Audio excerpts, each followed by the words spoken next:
Diane Devereaux, the Canning Diva, with us today. How are you? I'm awesome. How are you? Thanks for having me. I'm doing great. Couldn't be better. It's a nice hot day here in Richmond, Virginia. Looking forward to Prepper Camp 2025. Me too. Me too. I'm excited. I usually start these off with a sort of a big question from your expertise, and I'm reminded of like the explosion of 2020 sourdough bread when I ask you this question. What do you think is like a major impediment that gets in the way of people who want to do more self-reliant things? They want to get into canning, but they're like, maybe for another day. Usually it's fear. People are afraid, especially you would think with the surge of technology, we'd be more informed. And I think, unfortunately, what happens is people get more scared Yeah, because there's so much conflicting information out there. And over-informed. oh yeah, like over-informed. And so Right, yeah. it's that I get that a lot. And so I really focus on being that calm, cool voice of reason that just breaks it down. I educate you on how we're able to do what we do in the kitchen so that you feel safe Sure. preserving food for long-term storage. Mhm. Man. Yeah, I mean, I feel like voices like yours on particular skills like this are going to be so valuable because with Yeah. the advent of AI and things like that, it's going to get harder and harder to really So, decide, yeah. which voices and Yeah, the blogs and things discernment. do I trust, right? Yeah, yeah. Yeah, yeah, the discernment, it gets noisier, it gets cloudier, and it's like, oh, we have overcomplicated home canning in particular. It truly is a simple craft.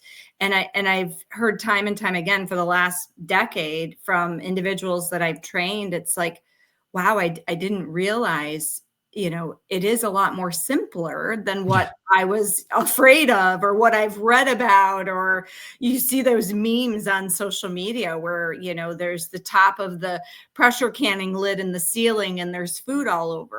And you know what I'm saying? So I Yeah. get it. I get it. But that's usually the biggest hindrance is it's fear driven, but it's also just lack of education. So I'm excited at Prepper Camp. I get to teach and talk and, answer questions and hopefully alleviate some of those fears and leave everybody with some knowledge that they can, practical knowledge, right? That they can put right into play as Oh, soon as they yeah. get home. Yeah, we always leave prepper camp with a list, a to-do list. It's like that, I love it. Do you so I guess you weren't born the canning diva. How did you wind up in these shoes? I know, right? Because I was born in Detroit, Michigan. We were city kids, right? Okay. But we always had a place in northern Michigan. On my dad's side of the family, we would come up to northern Michigan, and that was our summer getaways. That Ah, was our connection to nature, to gardening. fishing.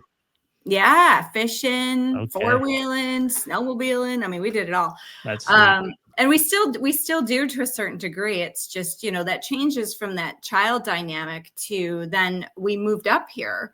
I turned a teenager up here in northern Michigan, and we Ah, had a hog farm and a 2-acre garden. So we went from city life to full-on country, and I loved it. I loved getting my hands in the soil. I loved working with the animals, the equipment, understanding things that I never thought I'd even be saying, right? Like crop rotation and the soil, the health of the soil, like things oh, like yeah. that I just, I really gravitated to and I loved it. And then I became the Canning Diva after I got my degree in international business, and my career took a turn and I went into disaster management, which was Ah. salacious, awesome. I mean, it was like a It's mix like of a disaster. yeah, disaster. And so after traveling most of 2010, my husband at the time was like, we got to find a way to keep you home. I love what you're doing, but I Ah, couldn't be gone. I think I was gone like in total, it was like 36 weeks out of that year because wow. think about it, 2010, we had, the start of the year with the earthquakes in Haiti. Oh, And right, then we yeah. had the BP oil spill. Oh, Then in that was Michigan, 2010, yeah. yeah, Michigan, we had the Enbridge oil spill. That was in my backyard, essentially. And then I got my visa approved. I mean, we had seen in Afghanistan the worst flooding, I guess they say, in hundreds of years. So Disaster relief. yeah, so it was Wow. yeah, so, I ended up Tall not order. I ended up not going to Afghanistan. I worked stateside for that, so I worked with our ambassador, and Good. yeah, I know exactly. I everyone was like, "What are you doing?" And honestly, I failed assimilation training anyway because I'm an American. I look you in the eye, and as a female over there, I wouldn't have been able to do and engage the way that I So can. you have to train to be like more submissive to go to Afghanistan. I didn't know Oh, that. as a female, Yeah. yeah. Wow. And I didn't do so hot. Good. It was my instant reaction is to look you in the eye and shake your hand. I can't even touch a male over there. Can't look anyone in the eye, especially a male. I had to walk steps behind the male to, I think it was either to the left or the right. I don't remember. It was not going to go Wow. well for me. And then we're getting all of these alerts with the Taliban, and my husband was like, "No, you're Yeah. you're not Yeah. going. Good Nope." man. That's So, the way to yeah. do it. Yeah, good man. But no, so I turned Canning Diva, um, into into an educational platform that took not only my passions, but also my background, my experiences, and I turned it into something that kind of bridged that generational gap because we in the 70s switched to processed food, fast food, Everything. Yeah. everything quick and easy, very unhealthy. And I was bridging that gap because so many people remember their grandparents or their great Oh, grandparents yeah. doing it, right? Yeah. Um, Even just home cooking, like, yeah, from that generation, yes, is it a was. whole different thing. Yes, and that's how I grew up. So I pretty much just took what I knew, what I learned, and I put it into a format that made it easy to digest, easy to learn from, and the rest has been history. So, yeah. Well, God bless you. We do need to take a few steps back as a society. There's no doubt about it. In terms like these, not necessarily like Afghanistan, but in terms of food production and that They're kind like, of "Don't thing. worry, you'll just be safe. We'll just keep you in the embassy." I'm like, "How am I supposed to help manage a disaster if I'm not on the front?" What? So, yeah. Anything I could do in the embassy, I can do in my Yeah, living I'll room. just stay So home and work stateside. Never mind. that's it. Um, so what I imagine your class will be something having to do with canning, right? What are you teaching at Prepper Absolutely. Camp this year? Yeah, absolutely. Now I teach on all forms of food preservation, but canning is primarily my flagship. Yeah, of course. Yeah, so I'll be teaching about water bathing, pressure canning.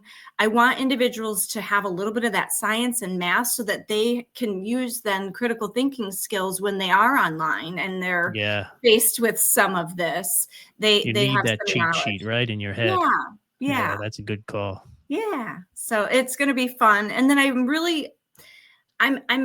an easy speaker. What I want people to do is feel relaxed and I want them to be engaged. I don't want you to hold your questions until the end because then you're going to forget them. I know I Oh, would, definitely, yeah. so I want to have an engagement because sometimes that learning session gets to be a lot of fun because it can take us in a direction that people are like, "Thank you." Oh, definitely. And you Mhm. also tend to have those, uh, questions answered that you from somebody else's question that you didn't even think to ask, you Right, know?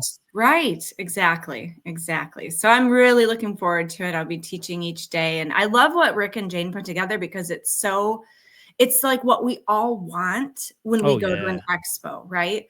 We have this long list of speakers and classes, and it's like we only have so much time. So I appreciate the way they set it up so that I can be there each day teaching the same thing. So if you missed me on Friday, you can catch me on Saturday. I love that.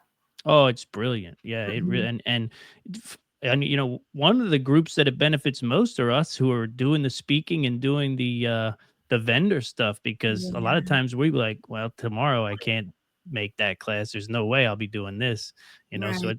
it also helps the speakers as well, but it's It does. amazing for those who are coming to attend. Absolutely. So outside of the canning world and the teaching world, what things are you looking forward to at Prepper Camp this year? I'm so excited. I can't wait to, meet so many people in person. This, Oh yeah. sharing this like-minded passion, but then also learning. Like, even though I'm an educator, I'm still learning every day. So Oh I yeah, of can't course. wait, to have awesome dialogue and exchanges and meet people and find ways in which we as speakers even can do some cool collaborations. And then I'm really, really passionate about those that are attending. I love hearing from the individuals that come to shows like this, because um that's how I'm still learning from them. I'm learning what they Oh yeah. need. I'm learning what they don't need. I'm learning, I'm just always learning, and that I'm super excited about. Plus, I haven't camped in a while, so Oh, that's a good test. I'll have to admit, yes, I have not camped in a tent in a long time. So I'm super excited to bust out those skills again. And So yeah, you're staying on site, that means. I am. I am. Okay. Are you gonna be on vendor row, or did I'm you get on a vendor row. campsite? Yep, I'm Oh, on vendor cool. row. I'm going to be right by my booth. I've got, Oh, nice. yeah, I've got the tent and the pickup truck, and I wish I could bring my dogs, but that's okay. Yeah, I mean, it's a great time. That vendor row camp is great. There's a lot of people down there every night. The campsites are a great play. If you get invited to anybody's site, I'd highly recommend you go because that's a really fun time always. Absolutely. Um, yeah, and there's a what is it called? The tent city up there. It's Oh, a yes. big strip of tents that a lot of the people go to tent city to that's a real community feel in there. You're real close to people. But it Hmm. can be a good time if you get good neighbors.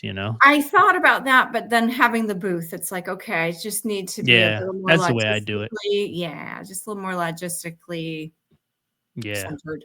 I'm Yeah. making coffee in the morning, so I can roll out of tent and, get right to it in the morning. It's way better than having to I drive know where I'm somewhere. headed in the morning. Yeah, you'll be there, I'm sure. It's a popular place, first thing. Awesome. You'll see tons of people, they come rolling in with tablets and pens, and they want their coffee because 'cause they're going to see the Canning Diva in the morning, and they gotta take their notes and be ready. Awesome. I love But, it. yeah, it's a phenomenal time. You're gonna love it because it is your first year here, right? Yes, it Prepper is camp? my first year. Yes, Yeah, yes. it'll be your first of many, I'm sure, I hope because of so. I hope so, because from, I've Survivor Jane and I have stayed in contact for, I feel like it's almost been about the time I launched the Canning Diva. And uh so, thanks to technology, right? So this Oh, is yeah. honestly my first year that I can see people face to face. I'm so excited. I really am. Yeah, it's a great event. I'm gonna put a little scene up here to show everybody because we are very close to nearing your June 30th deadline, folk. Tickets are 25% off till June 30th, and Prepper Camp 2025 will be September 26th, 27th, and 28th. You'd be crazy to miss it. You I would be know. crazy to Don't, miss it, yeah, folks. don't miss it. I got to meet you. You got to come. Yeah, and we'll have the another recommendation is the sort of the Saturday night events, the Saturday Yes. night awards ceremony and all that kind of stuff. Man, you got to go to that. That's such a good time. You'll love it. That's what I was hearing. I mean, Rick was telling me like the movies and the celebrations and I'm so excited for that too. To be honest with you, to just see it all in action, I'm stoked. I couldn't miss it Well, this year. we're stoked to see the Canning Diva in action, man. It's always great to get a new speaker. It's fun. It's a lot of fun. Thank So you. I guess that's about it. Diane, thanks so much for coming on and look forward to seeing you in just a few months Yeah, in thanks person. for having me in person. I know, and all of you that are listening in and watching, I cannot wait to meet you. Excellent. Talk to you soon. See ya.